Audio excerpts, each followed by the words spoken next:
welcome to the Unapologetic Geek Out Podcast. Oh my goodness, Travis. I'm so excited to be talking with you again. Yeah. Because you never get bored of that, clearly. Because last week we missed a recording, or I should say we lost some audio again. We tried recording with patience for a little bit to before or when we talked about Attack on Titan. But apparently that was all gone. So our big discussion on whether superheroes should kill or not, it was a big philosophical discussion, of course, that I went on a big... I actually thought it was interesting of, Patience, was really digging into me about, so you don't think superheroes should kill ever? And I'm like, no, god damn it. And then, we got into a big, nuanced discussion about it, and I thought we made a lot of progress, and gone. No proof. Didn't happen. So, whether superheroes should kill is all dependent on whether there's an effective justice system. Wow, and to explain said justice systems, we brought on Elliot this time around. Say hi, Elliot. Hello. So, Elliot, you recognize from some of our Voltron review, also Hold the Dark for Netflix and Kill. Hold the Dark! We're bringing him on today to talk about another... You're becoming our animated guy, now that I think about it. Hey, I would love to, actually, I don't get to do that many podcasts anymore. My wife is pregnant, so I'm home a lot. And these are perfect because I can just do them at my computer. Mm-hmm. So if y'all want me to be the animated guy, I watch animated series almost every day. It's a part of normal people read books before they go to sleep. Mm-hmm. I watch cartoons before I go to sleep. Do they really do that anymore? Elliot never grew up past the Saturday morning bowl of cereal point, and you know what? Neither have we. Oh, no. We're really. I suppose we didn't introduce even ourselves. I said you, Travis, the god of the pod I was talking to, but I didn't tell him it was me, Nick, the Merc with a mic, of course. And, so, Elliot, your thoughts, not just jump right into it, but your thoughts on if superheroes should kill is the effective legal system in the universe. Well, yeah, and it doesn't have to be off the top of my head, there are some really effective legal systems. America's not really one of them, honestly, because of certain issues. Hey, we just outlawed lynching, okay? 400 years too late. When's the you know what, I ask when was the last lynching, but then again, I don't want to actually know that. No, you don't. Yeah, I don't. Because remember, it took, what was it, Alabama until 2012 to outlaw slavery, so... Well, the important thing is that they got there. Yeah. But in a good system, even our system be good enough, at least, it's more in terms of punishment. Mm-hmm. If the Joker is continuously killing people, that's his MO, he kills people, he makes them smile, and you're Batman, and you keep on putting him into a system that consistently lets him go, at a certain point, you are responsible. Yeah, well, I always had that argument brought to me too, and what I don't understand is why, when Batman drops off Joker with the cops at some point, that the day is saved yet again. This time you'll never break out, Joker, and then he'll grapple hook off, and then before Gordon can take Joker into custody, one of the on-duty police officers pops Joker in the head and goes, "Yeah, my wife was in the last raid and got killed. So fuck him." Jenkins. Paid leave. Yeah, and he'll get paid leave, right? I stood my ground. That's how Joker's story really should end. Yeah. If we're taking it to the real place. Also... And that's what I'm saying, you can't have this discussion without taking it there. Because otherwise you're getting into that, bullshit Watchmen. It's no, you can't have one part of the real discussion. Right. We even talked about Rorschach, which was a big sticking point for me, which that movie totally gets wrong, is that... Well, it's a Snyder film. Well, that's what I always thought, that Snyder was oh man, the Watchmen are the cool superheroes. No. They're the ones that are very wrong. They're the wrong superheroes. Rorschach is a racist homophobe and a complete psycho. We should not be glorifying him. He should not be that universe's Batman. Nope. And that's the big thing with Snyder is he misunderstands the point of almost every hero he works on. It's no. It's who watches the Watchmen. We're supposed to be suspicious of them. Right, which is why we don't have the scene where Night Owl can't get it up when he's not in the costume. What about the scene where he comes to Hallelujah by Oh, yeah. God, that was horrible. Oh my God. You know, we're not talking about fucking. I was going through a really bad breakup at the time, and that was still worse than the breakup. Wow. I love that idea that Elliot is sitting in a movie theater watching Watchmen, crying to himself like, "This is worse. This is definitely the worst thing that happened to me today." It's one of my most vivid memories. I'm just like sitting there, and I'm like, "Oh, this is all horrible." And like, I had just like graduated law school. My girlfriend had broke up with me like a month earlier, and I had to start studying for the bar exam. And I was just like, let me go see this movie. It's going to cheer me up. And I'm sitting there, and I was like sort of with it. I was giving it a bunch of slack. And then the scene where Hallelujah plays as they have sex, and then the torch from the owl copter or whatever like comes out. I'm like, this is worse than everything. This is worse. This made everything so much worse. Everything. Well, I can't think of a better transition point than that. So, Elliot, since this is your first time on the regular show proper, we do a segment of called what are we unapologetic about this week? And I was wondering, since you're the guest, we give you the first crack at it. What are you geeking out about this week in an unapologetic form? Oh, I have two things. Like, one, I'm just it's been a really, really busy year. Like, my wife's pregnant. We're remodeling our house. Work is get it. You've on had fire. sex. Brag. And so it's been busy. So I haven't been able to watch all the anime I want. So I'm just sort of catching up. There's some great anime out right now, like Review Starlight and SSS Gridman and Bloom Into You, and That Time I Reincarnated as a Slime and Cells at Work. So I'm catching up with anime, and I'm unapologetic about that. But also, I just watched about 2 hours ago. Sci-Fi put up the pilot for Deadly Class. Ooh. And it's decent. Like, it's actually like really, really. It's not groundbreaking. I mean, it's sci-fi, but it's not bad. I saw some of that stuff. And it really captures the comic. I saw the cast when I was at Comic-Con. They were on the floor for a big roundtable interview. I actually got to see some of them. So, and they had they were having a big promotional thing over there. They were giving away these domino masks. I think I still have mine somewhere. I don't know where it is.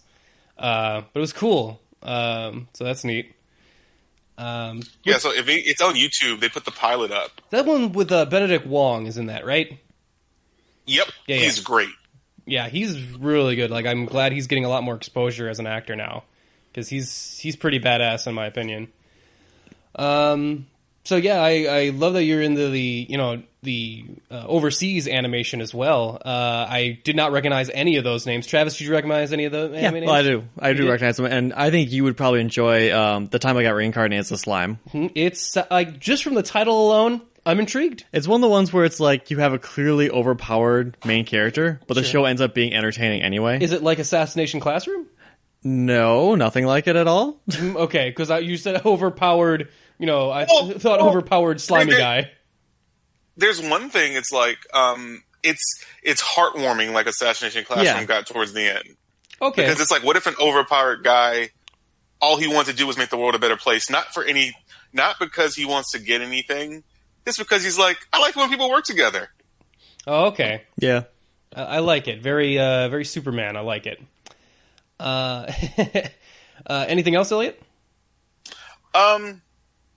I mean, I'm just excited to talk. Like, there's been so much good animated content this year. It's really an embarrassment of riches. Yeah, it's from too like much, Wreck-It really. Ralph 2, which is cliched at some points, but has a great message about toxic masculinity, to Mirai, to Hilda, which we're going to talk about today. Mm-hmm. Like, this is the golden age to me right now. It really has been really good for animation in the last 5 years or so, I think, if not longer than that. The only time I could think of that was quite as a big of a boom was the early 90s, right around the initial Batman the Animated Series when that came out. Right. But yeah, there's like, just as far as animated stuff, even just like for kids and or adults, I mean, we have Steven Universe. We're going to talk about Hilda today, Rick and Morty. Just great. And, well, Rick and Morty is. Well, I mean, it's also awesome, but not like the other ones. Like, I think the writing on it is what really draws me in. But right. Yeah. Did you see Into the Spider-Verse, Elliot? I saw it and I really loved it, but I feel bad because I don't love it as much as it seems like everybody else loves it. Blasphemy! Fire That's him. fine. Whatever. We'll just find someone else to review animated stuff with us. It's fine. No big deal. Just yeah. No, that's fine. What is there anything particular that didn't really work for you? Because I know we it's not so much what didn't. Go ahead. No. Sorry. It's like I guess our review for it got lost with the other audio too. We really loved it. We thought it was. I thought it was really good. Yeah. Probably one of the better superhero movies I've seen in the last decade. Actually, it's really. I thought it was awesome. But was there anything that you weren't like? Did that made it so you weren't in love with it as like everybody else was? I think it's half that my expectations were so high because I heard it late. Because all my friends saw the screening, and so I only saw it that Friday night. It's weird that's the thing that's weird about hanging out with movie critics. When you see something on release date, it's like, oh, you saw it so late. It's like, motherfucker, it's the first day it's out. Right. Get your act together. Come on now. Seriously, it's like they, and then like the expectations were so high, so maybe I didn't give enough credit. But also, like, the animation that I love, I feel like animation more than, my personal belief is that animation more than most of the mediums can impart an emotion, I feel like, better. And there were parts of Spider-Man Into the Spider-Verse that really gave me that emotion that I wanted, but it didn't reach like levels for me like Princess Mononoke or Boy and the Beast or Summer Wars. And that's what I was looking for. It is some got high there. Bar right there. And that's the thing. I think I just have such a high bar that when you tell me it's amazing and it's groundbreaking, I'm expecting Boy and the Beast. Which, Boy and the Beast is not perfect. It gets really slow for like a half an hour for no reason. I get that. But the parts where it really comes together, you really feel a lot. And like there were like 3 spots in the movie that I really connected and felt a lot, but I think I was expecting more. But it's a great movie. Yeah, I especially loved it. I thought it was fantastic. I love the underlying message about it too, like the meta story of is the world ready for another Spider-Man, for Miles Morales Spider-Man? Like that, I thought that was a pretty cool thing, and judging from the box office, looks like they are. Yeah. Also, Spider-Gwen also looks like she's going to be pretty popular. I thought the movie was really funny, really touching. Stan Lee cameo too. Oh God, make me cry. I like that. I like that one as Probably well. the best one. I think, yeah. Well, I mean, it's just poignant. It's just the most emotionally like a punch in the gut. Yeah, I just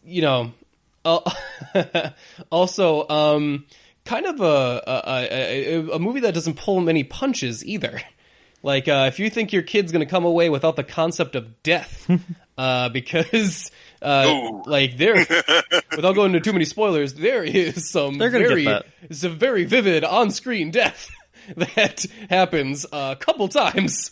So, well, and we can talk. I can talk about that really quick without spoiling anything. That's actually one of my favorite parts. Is the Spider? It's such a thing, and it's a part of a Spider-Man's life. Mm-hmm. About it, they're just like, yeah, it's a thing. Who'd you lose? Because we all lost someone. Well, I love that all the Spider-Men, when they're like, oh, well, what if someone needs to stay behind and not go back to their own reality? They all go, I'll do it. And I'm just like, it's such a Spider-Man thing. They're all like, I love it. It's like, guys, you don't understand what it's like to feel like you're responsible for someone else's death. And like, really? Us? That's like all we do. That's like the main thing. That's like our whole thing. I just love. It's like all telling Daredevil that he doesn't know what it's like to have his girlfriends get killed. Yeah, like, you don't understand, that's all that happens to him. Oh, kid. Oh, man. Honey, please. Oh, buddy. But yeah, I thought it was really cool too. What opens this weekend? Because this will be actually releasing on Christmas. Merry Christmas, everybody! Mm-hmm. Well, I mean, Aquaman. Aquaman, yeah. I haven't heard much on that yet. I've heard a lot of mixed things. Okay, I've heard some say like it doesn't deserve to be this good, and some saying it's a real piece of trash. So. Some people are like, it doesn't deserve to be this good, and some people are like, it deserves to be this good. Pretty much, yeah. Do you want to catch it? I feel like it's going to get the Wonder Woman DC curve.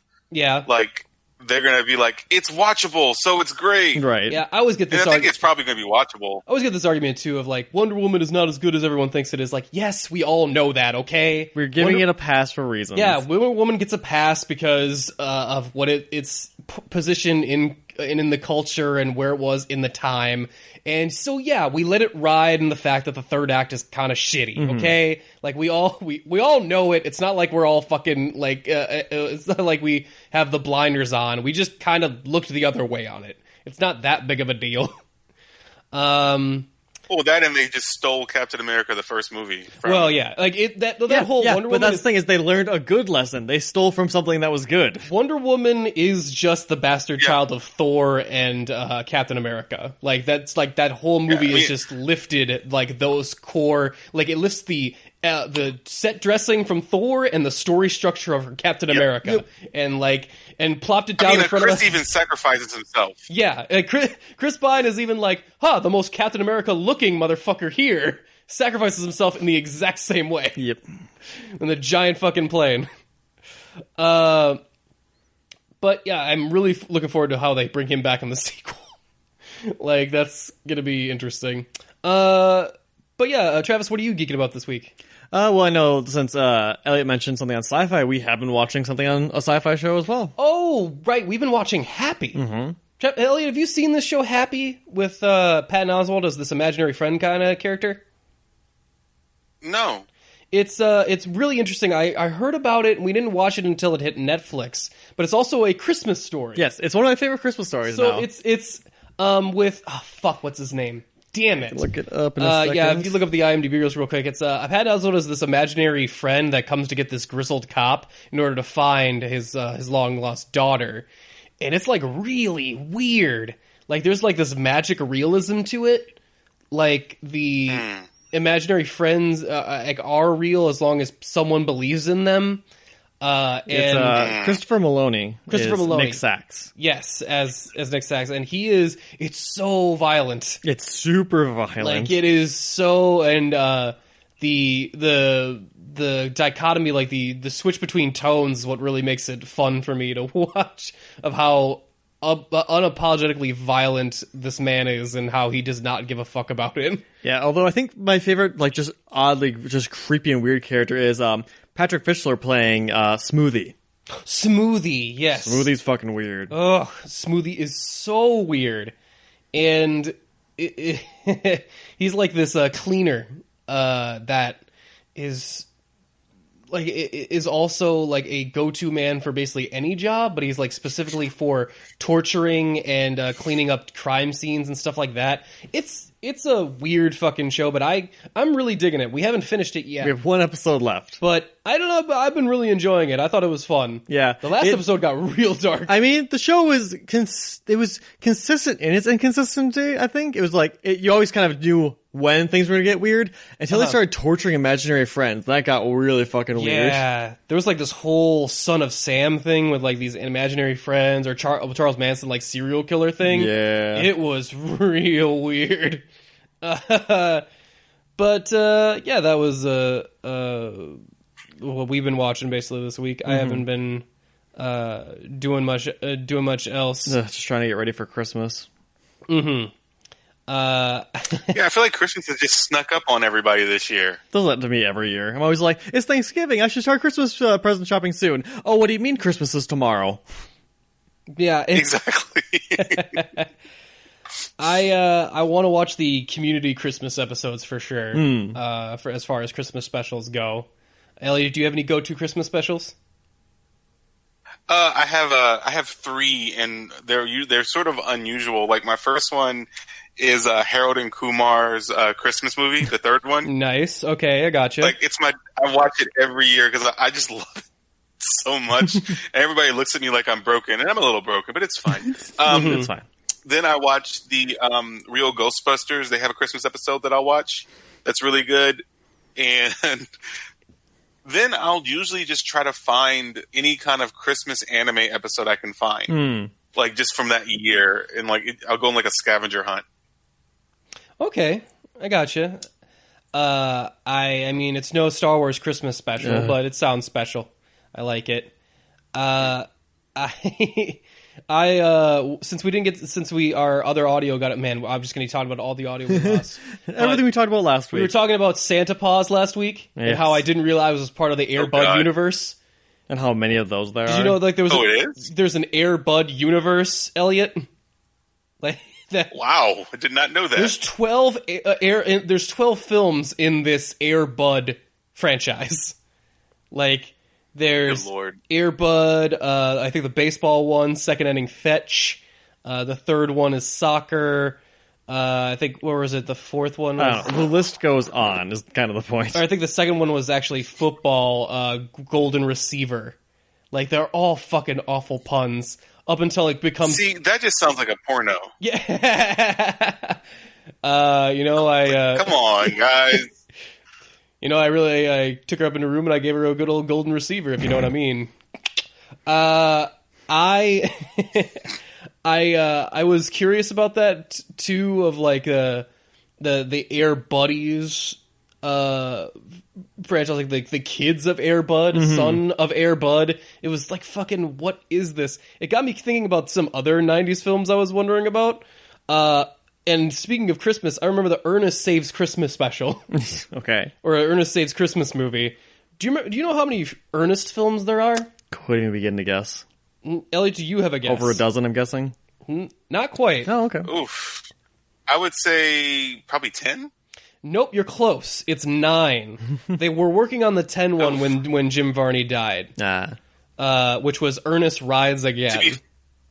Fitting. Well, to be fair, I was just doing Price is Right strategy on Travis. Ha. I was like, well, he said a dozen, so I'm going to go down to 10. No, it wasn't Ernest Rides Again. It was Ernest something else. I forget. But, yeah, the Ernest movies are Ernest Goes to Camp, Ernest Saves Christmas, Ernest Goes to Jail, Ernest Scared Stupid. That was one of my favorites as a kid.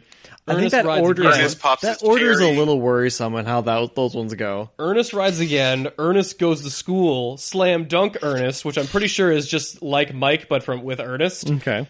Also, Ernest Goes to Africa, which I have not seen, but am very curious to watch just to see if it is as racist as I think it might be. It would almost have to be. I would think, right? Like, it's a 97 film named Ernest Goes to Africa. Yeah. So I'm thinking it's probably pretty racist. Well, I just want to Google it, see if he's in a missionary outfit, and just be done with it. He's in a tribal mask on my cover art here. So... yeah, that's fine, too. Yeah, that tracks. Oh, and then the last one was Ernest in the Army, which I do remember watching. What is... I love you know what's great is like the Ernest Rides Again. What would you think Ernest Rides Again is about? He's a crime fighter. No. Or he's in the West. No, that's a good guess from the title. The description is buffoonish Ernest and his dim-witted pal Abner unearth a huge cannon reputed to contain the crown jewels of England. What? What? Make sense of that, jackasses. Not even gonna bother. I mean, you could be like, Ernest finds his jewels. Like, it's not a hard title to write. Ernest, King of England, or something. It is weird. I was on this whole kick of trying to look back over, like, really long-running kids franchises that I never thought about.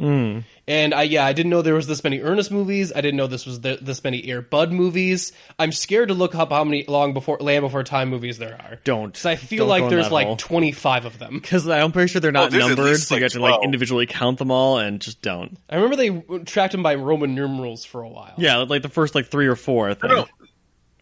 Like, they were selling them on an Amazon Gold Box deal last week for like all of them for like $20 together. Yeah, that's probably a ripoff. And there's like 12 or 14 of them. It's weird because they are all like music, like all the sequels are all musical Disney kind of stuff, and the original Don Bluth one is so fucking dark, but kind of good. Like even now, it's really good. It's pretty good. I mean, you should watch it with older children, because even if you think Into the Spider-Verse is dark with some of its on-screen death, yeah, like. I guess in the 90s, we just did not give a shit about killing characters in front of children. No. It was like this and Mufasa were just like, come on, Dad, get up. Nope. But yeah, I also, before we go into the main topic, I wanted to do a little quick trailer talk for today. So Ellie, you said you watched the trailer from the new Men in Black, correct? Yeah, Men in Black International. I sort of skimmed it. Like, I liked Emma Thompson, I liked Tessa Thompson and Chris Hemsworth, so I'm going to go watch it for them, but I have just never been a big fan of the Men in Black sort of world, mostly because I don't like their art style. It feels too much like Tim Burton, and I just cannot stand Tim Burton. Ooh, wow. Big Tim Burton hater. It was funny because that's the one thing people seem to like about Tim Burton is his set dressing and his set designs. Oh God, I hate it so much. I love it. Just like take some Prozac. It's like the anti Miyazaki. It's like, it's just ugly and jagged, not rounded and peaceful. Okay, but that's what makes it whimsical. I'm watching this piece of media. Well, I mean, I do like that one about that basically the one that was a knockoff of the X-Men where they were stuck in a time loop. Oh, Miss Peregrine's. With Sam Jackson and that horrible wig of his. Yeah, yeah, that was bad. You can always tell the quality of the movie by Sam Jackson's wig in it. Like, if Sam Jackson has a bad wig, you should definitely okay, you know what type of movie you're coming into. They had enough money for Sam Jackson. Somebody bought a boat. But yeah, I actually liked it. I like the first Men in Black movie. I have not seen the third one, even though I heard that one's actually kind of good. The second one's I forgot. I keep forgetting that there is a third one, to be honest. Yeah. I love the first one, though. Yeah, I completely forgot. Well, it has Josh. All I know is that Josh Brolin does a pretty dead-on impression of Tommy Lee Jones, which is pretty neat. All right. I love the idea of teaming Thanos. up Chris Hemsworth and Tessa Thompson again after the Thor Ragnarok team up. I'm like, I like that. I also like Liam Neeson as the elder statesman, MIB guy. And it looks funny. It looks stupid and fun. Yeah, I'm more interested in it than I thought I would be. But whoever like you said when we were done watching the trailer, Travis said word for word, thank you, female reboot of Ghostbusters for telling everyone Chris Hemsworth was funny. Honestly, best thing to come out of that movie. Like, that movie's okay. It has good parts to it. Still the best thing about it. Yeah, I agree. I watched the Hellboy trailer. We just watched it before we recorded too. What did you think about the Hellboy trailer, Travis? Meh. The trailer itself didn't do much for me. Like, it just reminded me, hey, the Hellboy movie's coming out. I'm like, okay. I mean, I liked the Hellboy movies. Okay, they were all right. The design was the coolest thing about them. I don't like this new Hellboy's look. Like, the makeup on him looks really weird. I think it's just the hair. Is it the hair? Something about the face is weirding me out, and I don't know what it is and why Ron Perlman didn't freak me out. But this, I don't know. It's the guy from it's the sheriff from Stranger Things, and I can't I don't know if maybe that's just recognizing his face is freaking me out or what. But something is off about it to me. I do like that we are fighting giants, and it looks like it's not afraid to get fantastical. Yeah, it looks very Lord of the Ringsy. Mila Jovovich makes it feel a lot more Resident Evil to me than it probably should. Yeah, I feel that. What, she's in this? Yeah, she's oh God, I love. He wasn't into it before, and now he's just done. Well, it was gonna be Kate Beckinsale, but they couldn't afford her. So, here's my thing. Hellboy was a mid-2000s movie. If you're going to remake a mid-2000s movie so early, why cast a mid-2000s action star anywhere near it? Yeah, it does feel... They should have went the safe route and got Kate Blanchett. Yeah, You just want to see Kate Blanchett as Hela as in all villainous roles. Or in a tux. I don't care which. Or in a tux. Okay, but we know Travis's kink. Hey. We got it. Hey. Yeah. Fight me on it. You should watch Ocean's 8. I will not fight you on it. Exactly. You got it. I love David. Yeah, you should watch Ocean's 8, man, if you like Kate Blanchett. We saw all in that. Oh, yeah. We watched it. That was one of my favorite parts about it was David Bowie, Kate Blanchett. Yes. Which Yeah, yes, I didn't know how to put it. Yeah, she is David Bowie, Kate Blanchett. Yeah, David Bowie by the way of Kate Blanchett. I thought as a audition tape for the David Bowie biopic, I thought Kate Blanchett was great. Yeah, no, she nailed it. Yeah, I thought she killed it. Nailed it. I just watched that movie this week, and it's still sort of sitting with me weird.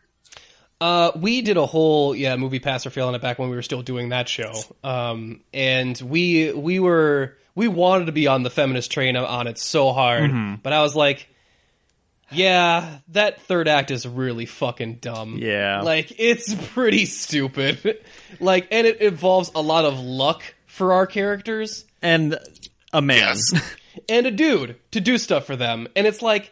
Yeah, that's not what you want at the end of a caper for things to have thankfully this one person did all the heavy lifting. Did all the heavy lifting for us, and also this other person that found out about our caper decided to be on our side for no particular reason. And it's like, guys, it's oh god. You can't have them succeed via luck, cuz then they just failed and didn't get caught. That's not the same. But anyway.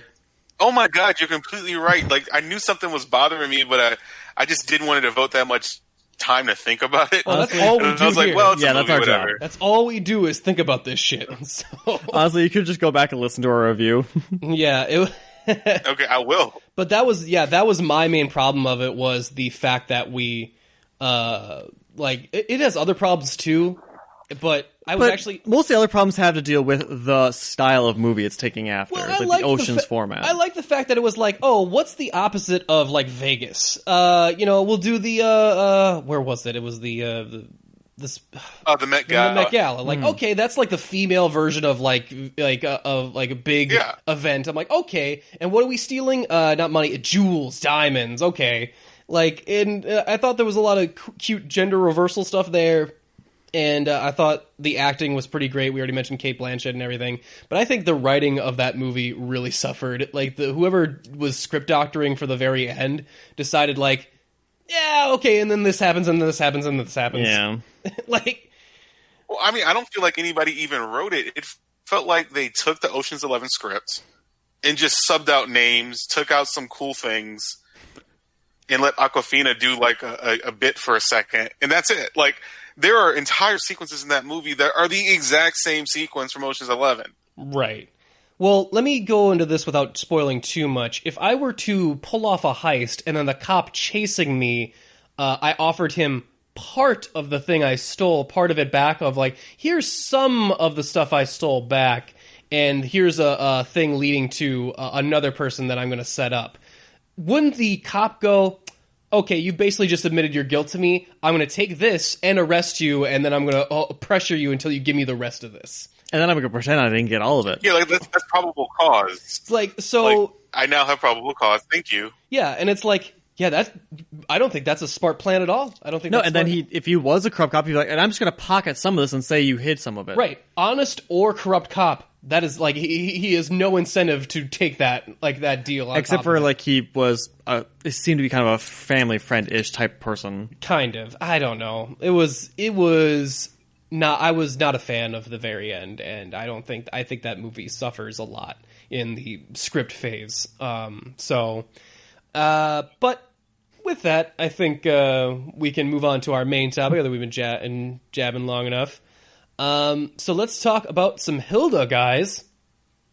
Elliot, you were the ones to suggest this to us, I believe. Among other people. I think, when we were talking about, what was it, during our last Voltron review, I think you suggested Hilda. And I rode on one of the fluffy things at New York Comic Con, and I was like, I guess I should watch this show to know what I rode on. By fluffy things, you mean the bear sperm? Yeah, the bear sperm. Okay. Yeah, I rode on one of those. That's creepy. Man, it was comfy. It was very comfortable. I'm glad you enjoyed your bear sperm. There really is no better descriptor for that. They are bear sperm. They are straight up bear sperm. But Elliot, would you like to give a brief description of what Hilda is about? Ooh, I'm interested to hear this. Yeah. And just to give you context, I liked Hilda so much. We're in the middle of our remodel, and we have this big entertainment bookshelf thing. And like they were like, well, what should we paint it? And I'm like, well, I've been watching this show.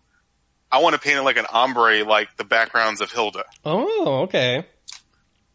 Very cool. So yeah, like because like Hilda. One of the best things about it is its art style is familiar yet distinctive. So it reminds you of Ghibli, but it's distinctly its own. So it's about a young girl, Hilda, who lives out in, it looks like the Swedish or the Swedish forest somewhere, North Sea, like Sweden, Finland. Well, they all have an accent. There's fjords, but I don't exactly know. It's like it's kind of like English-ish accent, but like some of them seem to be from different regions. I couldn't quite nail it down. It's not quite English because it's thick but not ugly. It's it's like it's not Cockney or anything, but like it definitely is like Eastern, like European sort of like thing. Like I couldn't exactly tell where. Yeah, it's like Scandinavia, except for Woodman, who's basically like my old cool black uncle. Like he's like, I'm gonna walk in your house and put on some records and sit by the fire. Yeah, that's what's gonna happen. Woodman was real weird. Yeah, I don't know how I feel about Woodman. But I'm sorry, we interrupted you. I gave it a pass. I was like, you know what? That's fine. No, it's cool. And so it just goes over myth and legend, but it puts it in a very kid-friendly way. It's definitely written for about, I would say, adults, but it's not talking down to them. It's just not including some complexity that adults would want. So it can be slow, but it's really pleasant, and it's really... It's sort of like a palate cleanser in that if you've had a rough day, you can put this on and it will put you in a better mood just because it's so peaceful. Mm-hmm. Yeah, it's peaceful. That's a good descriptor for it. Which is funny considering the main character, Hilda, the voice actress, you'd know her for something a little less peaceful. What's that? Game of Thrones. Really? Yep. What is she? She is, you remember really? like the young girl, like the young ruler girl who... Oh, Mormont? Yeah. What? She's Yeah. What? She's resting bitch face Mormont? She is indeed resting bitch face Mormont. Oh my god, I love this girl. She is like one of my favorite like new characters on Game of Thrones. Lyanna Mormont is the same voice actress. Yes. Oh man, that's awesome. I happened to just look that up when I was doing this. I'm like, what else has she been in? Oh, she's been in that. I probably didn't recognize it because she doesn't call anyone a cunt here. Like, swear. It's like, David, stop being such a pussy. Yeah. Support Jon Snow, you piece of shit. Like, it's funny because her name is Bella Ramsey. Her actual name is Ramsey. Weird. That's great. You're blowing my mind with that right now. Okay. Yeah, she's the main girl. She's like the wilderness type. They have to move into the city, and she has to make new friends. She's obviously... must be very well homeschooled, but didn't know what a crosswalk was. There's that whole thing. Well, there's a whole disconnect of how, because she's written like a lot of these, like a lot of cartoon shows now, they'll write children that are kind of like have the like vocabulary and mentality of like what seems like a 30-year-old, but yet don't know some basic stuff like the crosswalk. Like she's confused by a crosswalk. But she knows, like, her vocabulary is very extensive and big. But maybe that's just the English in her or something. Could be. And she just sounds smarter to me. This is the point where I might have a hard time talking about this show because usually I'll have a big, like when we talked about Voltron, I had a big thing of like what did and didn't work for me, and I had like a big thesis for it. We just went into Ocean's 8 and like what my thesis of why that didn't work. For this show, I like it. And why I like it is not really sure. It just makes me feel good. Like it's really one of those shows that it's hard to describe but it puts me in like this Zen state of like when I'm watching, I'm like, yeah, this is cool. Like this is cool. I like this. Yeah, until something really weird in the background happens. If you pay close attention in the background, sometimes things will happen that like really up the stakes for a little bit, like that seem out of the realm of what the show would normally do. Like, the best description we have for this is that the one where they have, like, show and tell in the classroom. Yes. And we see what, because they don't describe it all beforehand, just looks like a troll corpse, like a baby troll corpse in a box. And we're like, what the fuck is that? Right. But you'll notice it's from a previous episode where David picked up a rock. And also there's like this intercontinuity between episodes. Yeah, it's actually it's not quite a long-running narrative, but there is links between episodes. Well, even her moving into the town doesn't take place until 3 episodes in. And it comes in the long form of like teaching her a lesson about how she's interacting with these elves that are invisible. And then there's another what seems like a side plot with the giant that just shows up. And I love that one. It's like, hey, you've been just hanging around in the background for like 2-3 episodes. Do you want to tell me what's up with you or what? And turns out this giant is waiting for another. Well, that's actually. No, go for it, Elliot. No, yeah, but I actually love that stuff. Like, they get so much right. Like, I'll give you an example. Like, Alfor, that all appear to be lawyers. And they get the law right. Oh, yeah. Like, they get like, oh, yeah, you have to have offer an agreement, and you have to sign, and you have to have known what you signed. It's like, wow, y'all really know what y'all are doing here. It's like when there was a lawyer who wrote She-Hulk for a while that did a really good job with that. Oh, nice. I love that. You know, I should have thought about this before, but yeah, Elliot's really into this show with elves that are basically like big into paperwork and contracts. I wonder why. It's like satisfying. He's like, you got to sign the contract to see me. Otherwise, Right. And that holds pretty consistent with everybody else. But the minute they sign the contract and can see them, they can now damage their property because they now have noticed that they exist. Yeah. It's very, very... If I wanted my son to grow up to be a lawyer, which I don't, I would show him the show. Yeah, so he's not going to watch it. It's interesting because I love, like, even Travis was like, "Oh, you've given her the power to basically destroy you guys." That's weird. In other show, like, that would just be an awful idea. I do like about it too. Is like, wait, why did you let me sign this contract if I can damage stuff now? It's like wasn't it better before when I passed through stuff? It's still really scary when giant feet pass through your roof. Like, traumatizes the babies. And I was like, okay, yeah, fair enough. And yeah, there's a nice little long running plot line stuff like in the background that you won't know is important until like 3-4 episodes later. Frida, or one of her friends, like she runs into friends Frida and David. Frida and them have a conflict that you think like, oh, well, in the next episode they'll take that, but no. Or just flat out ignore it. No, the next episode has a thing we have to deal with a weather machine. Yeah. So we don't have time for that. We have something else to do. So we gotta deal with this other thing first. And I think it lets the story breathe in a way that is like... Yes. Like, I find it relaxing. It's very unique into any other even animated shows, because most animated shows are like, we have a conflict, we are going to resolve it by next episode. Yeah. Or ignore it altogether. Yeah, and I think they're really taking advantage of the Netflix binge model of like, we're going to watch this one after the other so we don't really have to wrap everything up in just this one episode. And there's a cool lore to the world, and like there's just a bunch of rules that seem to be kind of, like the whole elf thing is fascinating in itself, but there's also like the clouds have faces and personalities and can be manipulated, is through kidnapping. Through kidnapping, which of course, that's one of the elements that got a little dark where I was like, whoa, that's kind of weird that we went into kidnapping and experimenting on what is a sentient being. Yeah. So that I thought was a darker moment. Potato. It's fine. Also, I love like that there's magic in this universe, but like the stakes of it seem to be pretty inconsistent. Of like, okay, so there's magic to the contracts, and if you sign the contract, you'll be able to see, we'll find a lost tribe of the elves, and they got to sign this other contract in triplicate so that they can be brought back in. But there's like they don't sign contracts anymore at all. They've gone savage. So we got to do this. But also there's an episode where they want to help David sing, I think. So she makes she goes through these long step of like a spell book that she finds in the bottom part of this library.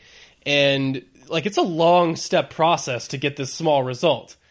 Yeah, what she didn't look on the front, that the front of the book, the opposite said Ursula's diary. Yeah, and then, like, it turns out, like, and, you know, you're thinking, like, okay, there's got to be a cost to this. There's always in a magic system, there's always a cost to what you're trying to accomplish based off of how hard the thing you're trying to, and it's like just keeping the bugs away from David's head. You figure it's not that big of a thing, but no, apparently the cutoff cost for all of these things is because they're to help keep your friends forever.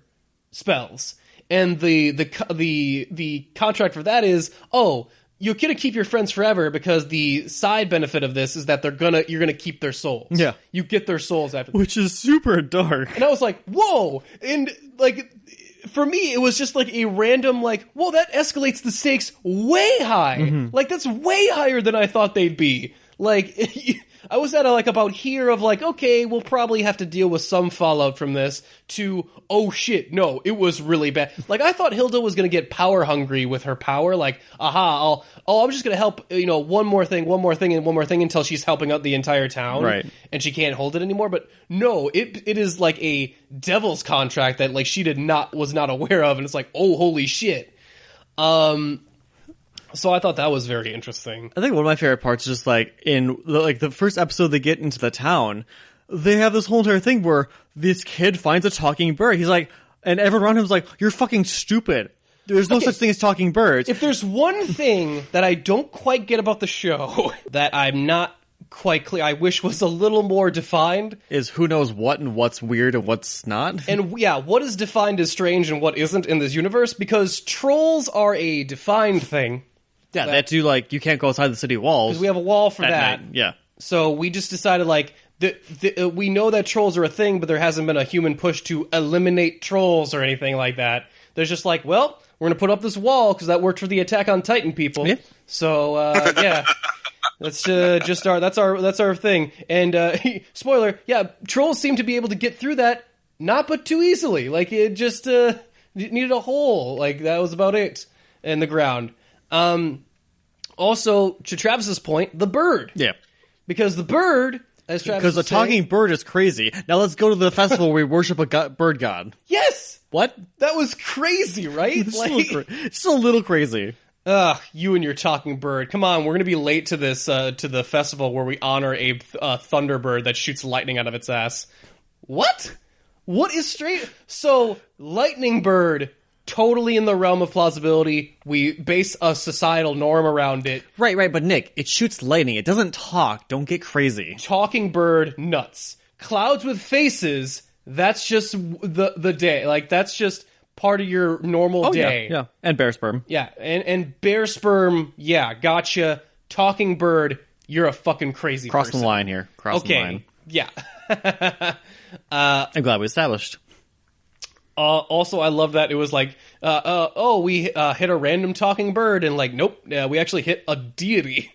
And I love that the bird is actually, I'm not really. I just kind of flew around one day, and then people thought I was a thing for good luck, and the one time I didn't, they had it was a famine and plague and drought. So I just kind of decided to keep coming back because and I like that he just kind of comes back out of obligation now of well, I mean, it'd be rude not to show up at this point. It's just a vacation for him now. Yeah. Also, I do love that, I can shoot lightning. Okay, I guess. Well, too, because he loses his memory, and they're talking about it, and they're he's like, I think I'm supposed to be someone important. Yeah, I felt that before, too.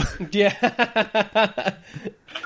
I do love how they use Elfo, every once in a while. Or, what's his name? Alpha? It's spelled weird. Alfur? It's spelled Alfur. Alfur. It's Alfur. How do you pronounce it, though? Because I've heard, Alpha. They say it with their damn accents. I know. It's Elfur? Alfur. Anyway, I love Elfur as he comes in and, they'll use him to help out sometimes, because he's invisible to everybody else, so he can actually do some tasks and stuff for them. That's fun. And because it is important to note that the elves can harm you, but you can't harm them until you sign the paperwork. Yes. Until you sign the paperwork, they have a big strategic advantage over you. Also, they herd bunnies. Yeah. Which... Yeah. So, think of it from the bunny... And they charge with bunnies. They have bunny cavalry charges. So think of it from this perspective of the bunnies. Either the bunnies had to sign paperwork to see and be ridden by these elves, or these bunnies think they are being ridden by spirits. See, I'm still pretty sure it's a familial contractual obligation that, like, the beginning rabbit signed it, and its offspring have been basically grandfathered into the commitment. Gotcha. Okay, I buy that. All right, I gotcha. I just want to see. I think that's actually true. I want to see the bunny do paperwork. Yeah, it's like property rights. They just pass down over time as long as you can assign them. Mm-hmm.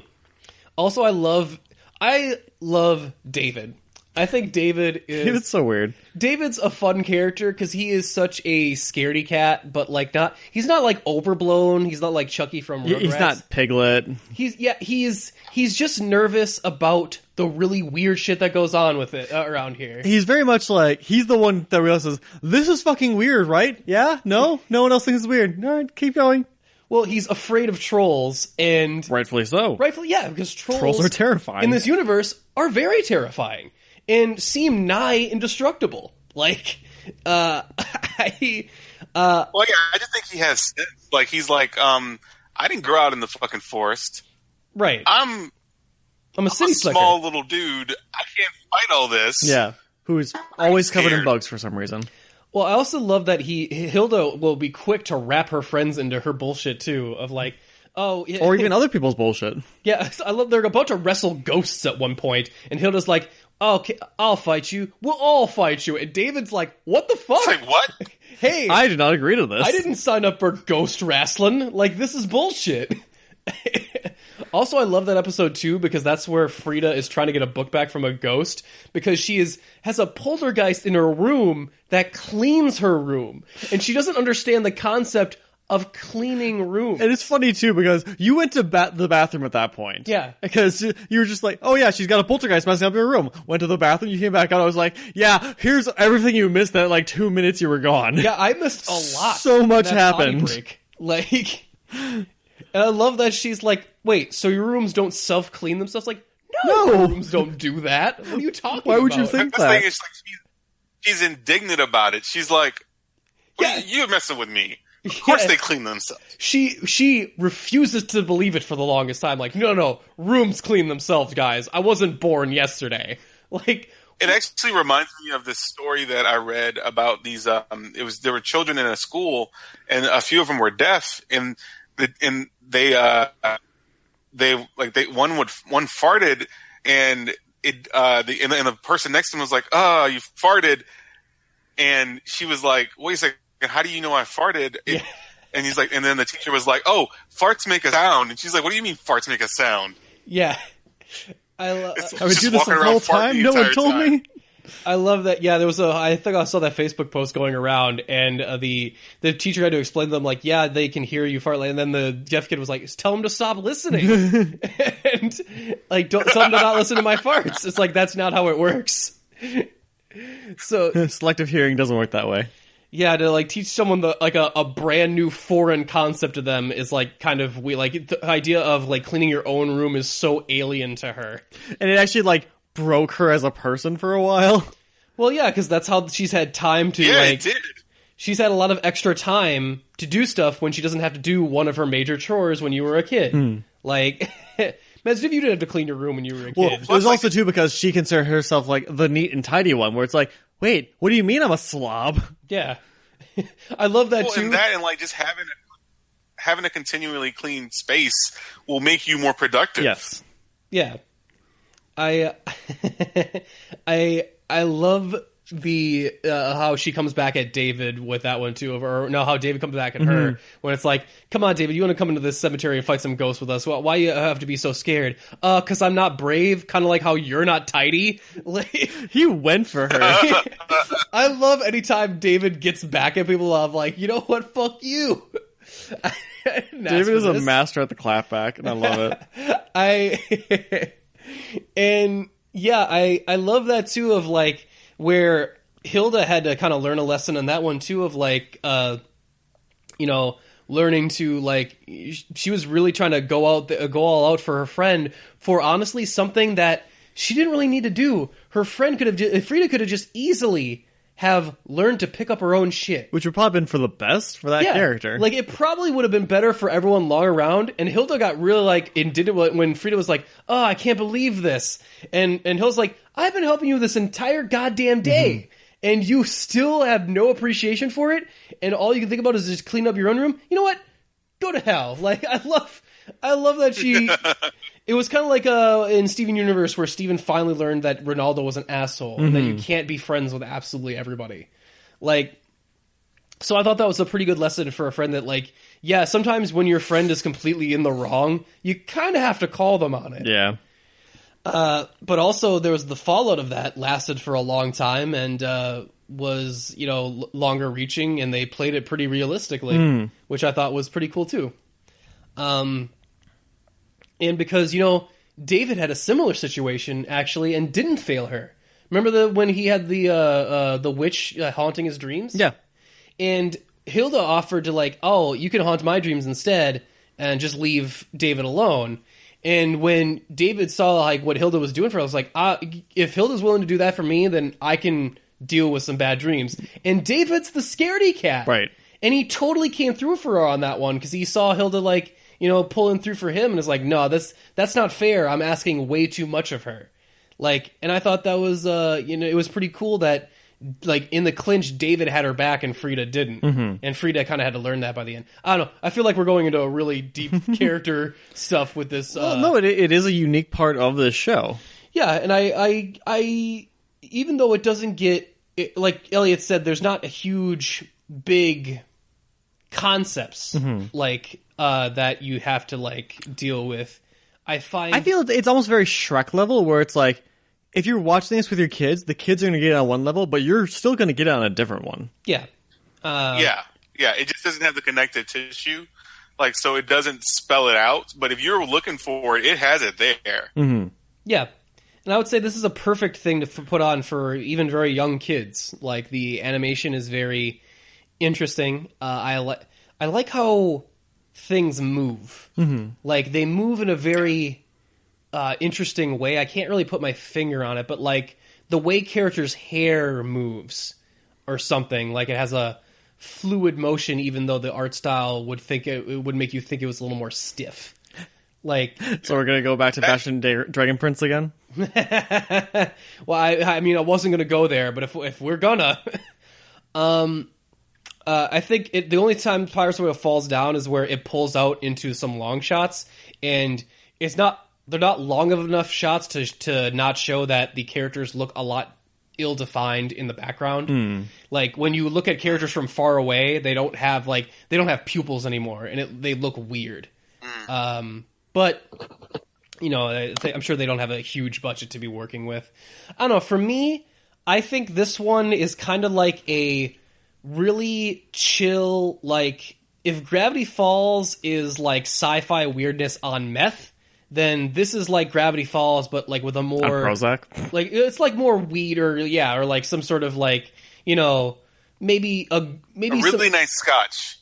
Yeah, or some sort like, of depressant. It's going to put you in a nice buzz. Yeah. Yeah, you're just sort of like, it's just sort of washing over you like some really tranquil waves, and you just sort of watch it in your zone, but you're still paying attention, and every now and then you're like, that was weird. That was deep, man. Yeah, that was weird. Or sometimes you'll have a bad trip and be like, holy shit, that was a troll corpse or something in the background. Baby troll corpse, what the fuck? But, well, Travis, what kind of drugs does it remind you of? I think we covered most of them here. I love that's just the only way we can relate it back to. But, yeah, I don't really have much more to say about it. I think it's a really solid, fun show that I really like. You could have it on the background, or you can watch it with, like, full attention. I feel like we learned actually the bad lesson that way. It's like, nah, this show has way too many background things on it to have it on in the background. I think, well, we watched in the background, and I think we didn't realize we were missing much at first, and then, like, we started to get really drawn in, like, from some of the background stuff. Like, oh, there's some stuff that we didn't pay attention to that I think we really should have. Yeah. So yeah, I think I'm going to give it, you know, 4, you know, four signed and triplicate contracts out of 5. I really like it. I think it could use a little uptick in some of the animation budget, and maybe a little bit more of a... I would like to see the second season give a little bit more of a through narrative through all, like maybe something to deal with Hilda herself, because it does feel like Hilda, is growing as a character, but I'm not sure, like, it doesn't seem like it has a, like, defined direction yet. Now, I maybe that would be ill-advised, since the show seems more of, like, a just chill-out type of show anyway. Maybe it wouldn't prosper that. I'm not sure. But I feel like there is room for improvement. I don't know, Travis, what do you think? I think the best way to describe the show is probably like one of the ending scenes, which is not really a spoiler, so I don't feel an issue of telling people about it, is that they have a character that leaves the town with her giant red dog. I mean, no, it's not red. It's fine. Clifford the teleporting dog. Yes. And comes across Hilda's previous house, which gets destroyed in like the second episode. And the woodman is actually there, and she's like, "What happened here?" "Oh, a girl befriended a giant." "Oh, she probably learned her lesson." "Nah." And the wood guy's like, "I highly doubt it." And that's probably the best description of this show. It's like, yeah, it's just someone that just kind of, she's living in this world and she's kind of rolling with the punches, and she does a really good job of it. And just kind of like, it's very mellow there, and it's a really enjoyable watch. I'll probably give 8 out of 10. It's really good. Yeah, I like that she has the inherent curiosity of a child as well. Like that comes across in her character. Elliot, what do you think?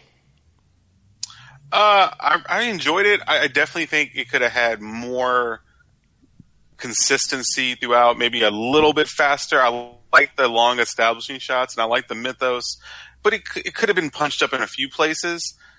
Enjoyed it so much that I got to give it 4 David is awesome, even though he's scared, out of 5. Love that guy, David. Just David Bugs. I really hope he gets his bug swallowing merit badge. I feel like he's earned it.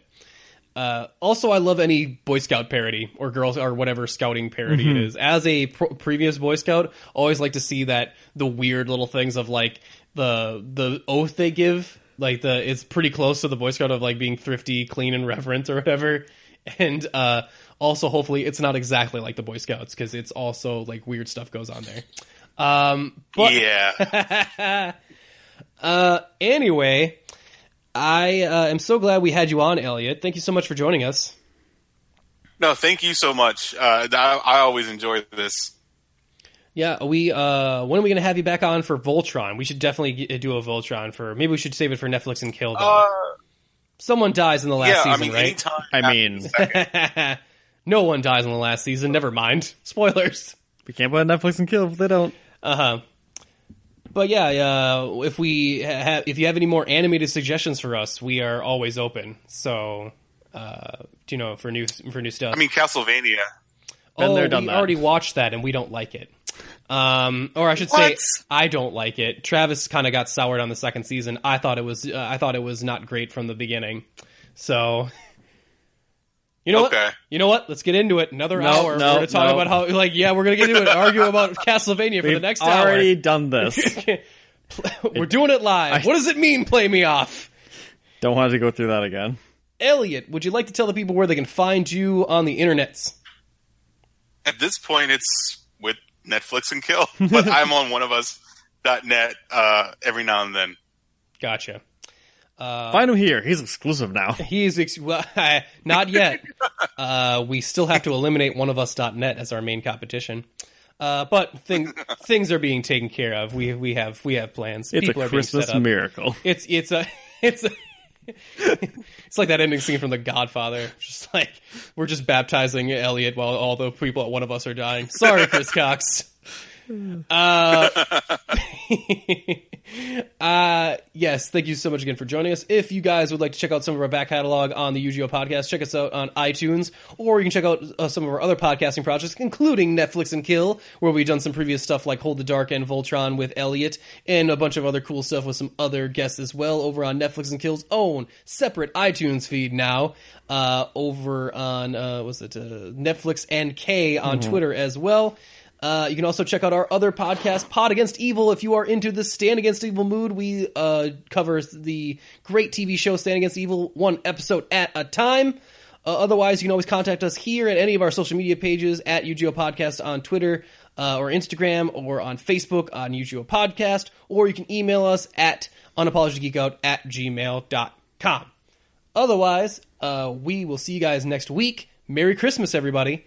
And we're Unapologetic Geek Out, and we're out.